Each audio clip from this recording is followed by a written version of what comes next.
আজি অৱশেষত নতুন ৰূপত ধৰা দিলে কংগ্ৰেছৰ নিলম্বিত বিধায়ক সৰমান আলী আহমেদে। অখিল গগৈৰ উপস্থিতিত কলকাছিয়াত অনুষ্ঠিত ৰাইজৰ দলৰ জনসভাত উপস্থিত থাকি দলটোৰ প্ৰাৰ্থী হিচাপে নিৰ্বাচনত অৱতীৰ্ণ হ'ব বুলি ঘোষণা কৰিলে সৰমান আলীয়ে। ৰাইজৰ দলত যোগদান কৰা নাই যদিও দলটোৰ পৰাই নিৰ্বাচন খেলিব বুলি অখিল গগৈকো কথা দিলে সৰমান আলীয়ে। মন্দিয়া সমষ্টিৰ পৰা ৰাইজৰ দলৰ টিকটত নিৰ্বাচন খেলিব সৰমান আলীয়ে। সৰমান আলীৰ হাতত ধৰি এই কথা ঘোষণা কৰিলে অখিল গগৈয়ে। এবাৰ মন্দিয়া সমষ্টিৰ পৰা মই আপোনালোকৰ সন্মুখলৈ এজন মানুহক আগবঢ়াই দিব খুজিছো।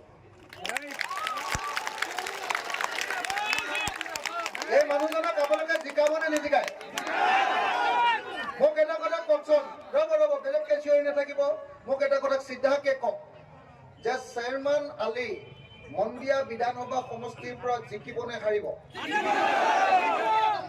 100টা ভোটৰ ভিতৰত কেইটা ভোট পাব? 100টাৰ ভিতৰত কেইটা? 80% পাব? 90%? সঁচাকে জিকিবনে? তেতিয়াহ'লে মই আমাৰ এজন বিধায়ক হ'ল বুলি ধৰি ল'ব পাৰোঁ।